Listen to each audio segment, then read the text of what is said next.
On est rendu là, mesdames et messieurs. On va passer au perron d'église. La routine est la même comme à chaque semaine. On vous invite à aller sur les réseaux sociaux pour venir nous poser des questions. On vous demande ça vers la fin de la semaine, avant l'enregistrement du podcast. Et la première nous vient d'un certain Jean-Simon Poulain, Pop, que tu devrais peut-être connaître de sang. Non. Une question pour toi. Puis, il dit non. Puis, je sais pas c'est qui, lui. Avant de poser la question, il dit « Question pour Pop ». Mais aussi à tout le monde. Puis tu sais quoi? Je vais reculer là-dessus. Tu sais quoi, Pop? Tu peux l'avoir celle-là. Okay. Je peux te le laisser. Puis je pense que Félix va être avec moi. Oui, oui, sérieusement pas peut-être. J'ai quasiment legit peur maintenant. C'est quoi ton opinion de la performance de Natalia Grossman à Salt Lake City au World Cup de bouldering? Oh, lui, là! OK, je vais vous expliquer. Pour ceux qui ne savent pas c'est quoi le bouldering, le terme français, c'est de l'escalade de parois intérieures. C'est de l'escalade. C'est de l'escalade intérieure. C'est ça du bouldering, en fait. Parce que en fin de semaine, c'était une étape de la Coupe du Monde justement à Salt Lake City. Et, OK, honnêtement, pour vrai, JS, Jen, je m'excuse, mais j'ai zéro vue. Je veux pas discriminer un sport sur la triple menace, mais je vais dire que l'escalade de parois intérieures. Comment je pourrais dire ça? Mettons si on faisait un draft de la Ligue nationale, ce serait probablement un choix de 6e ronde. Mettons. Oh, ben, tu vois, au moins, il passe 7e. Ouais, c'est ça. Au moins, il se fait repêcher. Au moins. Mais pour vrai, j'ai regardé un peu des highlights, pas de cette compétition-là, mais tu sais, juste des highlights un peu de cette fille-là, qui d'ailleurs est une Olympienne, qui est probablement, en ce moment même, peut-être la meilleure grimpeuse de parois intérieures au monde, soit dit en passant. Et la force physique que ça prend pour faire ces shit-là. Ah, c'est sûr. C'est impressionnant. Moi, j'ai eu escalade de parois, escalade de mur intérieur en édu au cégep. J'ai haï ça pour mourir, pour commencer, parce que malgré le fait que, ironiquement, je sois 6 pieds 4 pouces, j'ai peur des hauteurs. Fait que, malgré le fait que dans le mur le plus facile, j'étais genre rendu à moitié, puis j'étais genre, je veux descendre, je fais pas bien. Ah, non, mais je comprends ça. Écoute, je comprends ça aussi. Ouais. J'ai ça, je suis pas bien. Fait que, je regardais ça, puis j'étais genre, tu sais, les prix, c'est genre, tu sais, du gros plastique dur, c'est à peu près gros de même, genre, à peu près, tu sais. Des fois, tu t'accroches avec un doigt, t'as un pied de même. C'est de la gymnastique, mesdames, messieurs. Et je dois dire, c'est quand même un feat physique quand même super impressionnant. Oui. Mais l'escalade en tant que telle, je m'en contre-torche. On aurait pu me poser... C'est juste ça que j'ai à dire. On aurait pu me poser... C'est ça que j'allais dire. On ne pourra plus jamais dire qu'on se nomme un sport à la triple menace. Pas t'étais tellement non, bien non, parti. Non, pendant 2 minutes, tu m'as presque ému, man. Je te dis, j'avais envie de m'abonner pour écouter toutes les compétitions. Puis là, t'as fini avec Jouer en contre-torche, ça a ruiné toute la magie de ton speech. Il y a une différence entre discriminer un sport totalement et dire que je m'en bats les couilles. Il y a une différence. Tu sais, mon frère, lui, il aime ça. C'est une passion qu'il a découvert dans les dernières années parce qu'il travaille... En tout cas, chez nous, il travaillait dans justement un centre d'escalade de parois intérieures. Puis, c'est qu'il est rendu à l'université, il est rendu là à Magog aussi. Il travaille là-dedans. Fait que, tu sais, lui, c'est une passion. Mais moi, mon expérience d'édu 2 au cégep, avec ça, j'étais genre... Nope!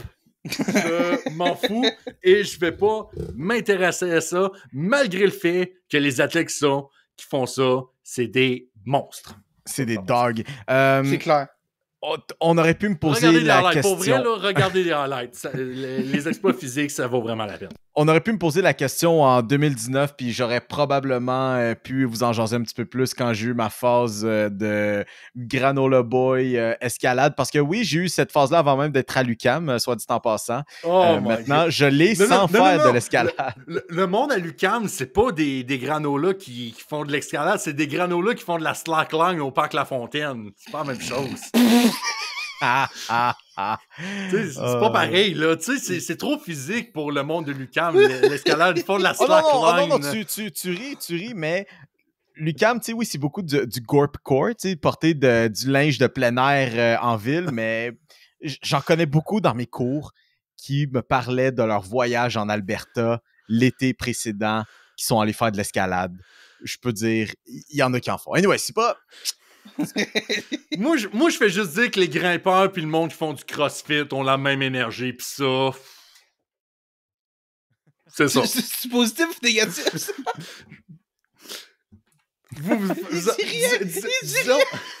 Disons que...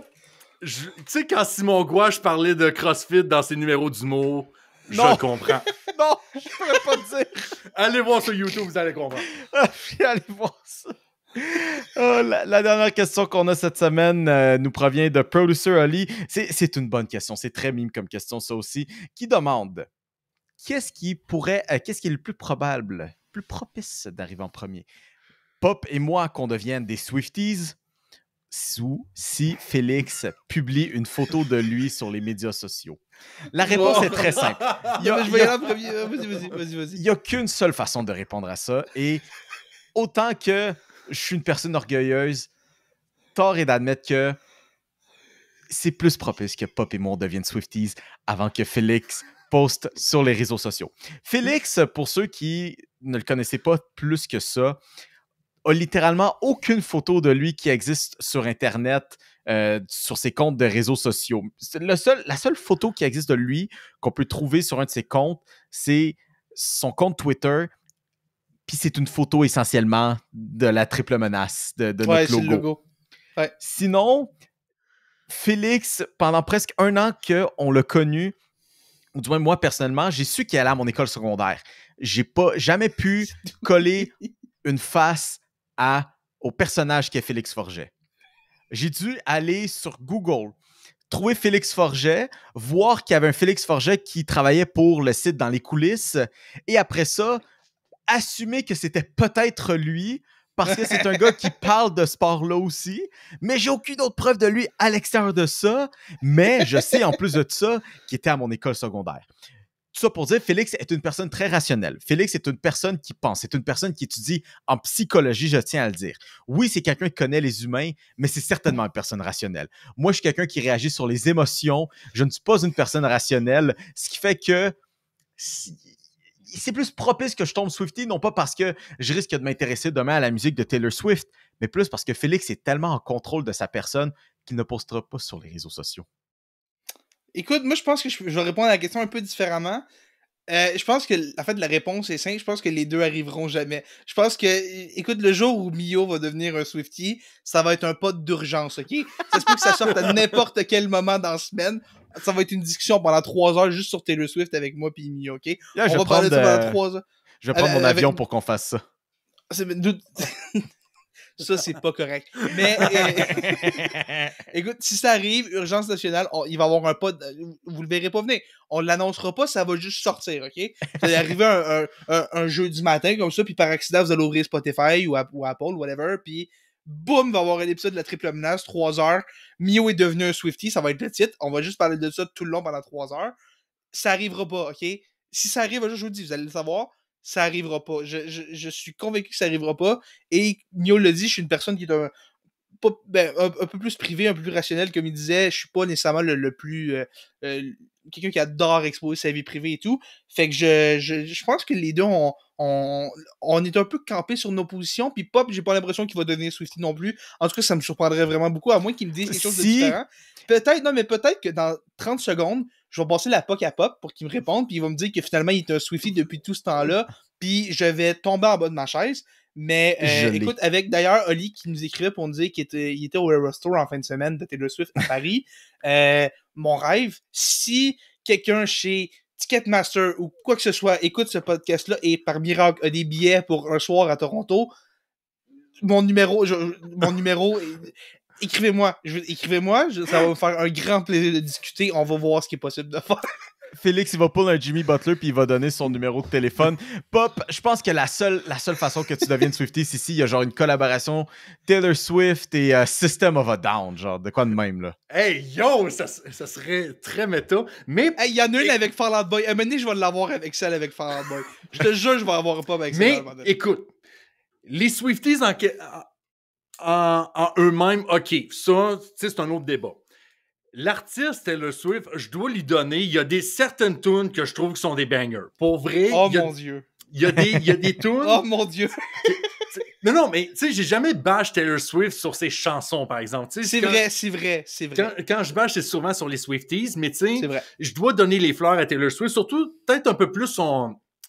Félix, tu pourras peut-être mieux me guider là-dessus, mais tu sais, 2014-2018, je sais pas dans quelle era c'est, là, mais... C'est 1989 et Reputation, c'est les deux que j'ai Ok, écoutés. c'est good. Il y a peut-être une chanson qui passait à la radio, puis j'étais genre, OK, c'est quand même... Pour vrai, c'était legit bon. Puis tu sais, il y a Shake des it bands off. que j'aime qui ont fait des covers de Taylor Swift, puis je trouvais ça absolument bon. Fait que, tu sais, il y a peut-être ce petit côté-là que tu peux exploiter. Et il y a aussi le fait que je peux être assez autiste pour... Wow! Je suis assez autiste dans la vie pour m'embarquer dans un power trip de Sweeties, de voir des conspirations de tout, puis des coïncidences, des théories du complot, tu sais. Je suis assez ortho pour faire ça. Fait que je me dis qu'il y a peut-être dans ce genre de scénario-là que je pourrais, à peut-être 0,002.5 chance de devenir un Swiftie, mais je pense que ça peut arriver avant que Félix se pose une photo sur Instagram. Mon master plan marche tellement bien. Les deux ont ouvert la porte à peut-être éventuellement un jour. Puis tu sais, je disais peut-être un jour Mio est devenu Swiftie. Félix, vas-y. il y a une différence entre aimer des chansons de Taylor Swift certaines et être un full-on Swiftie. Ouais, Il y a une nuance. Tu sais quoi, il y a une porte. Il y a une porte qui a été ouverte, ok? Puis écoute, je vous disais tantôt, s'il y a un épisode, c'est pas un épisode surprise qui sort de nulle part. Mio est devenu un Swiftie. Si Pop devient un Swiftie, même affaire, hein? On va avoir la même affaire. Un jeudi matin, je me demande ce que j'écouterais comme podcast. Bang! Ça va être Pop est devenu un Swiftie pendant 3 heures, ça va être malade. J'ai tellement hâte à ça. Tu sais, quand Kendrick Lamar drop des diss tracks à 6h le matin, là, pis ça blow up sur Twitter, ça va être exactement ça, la même affaire. Même énergie.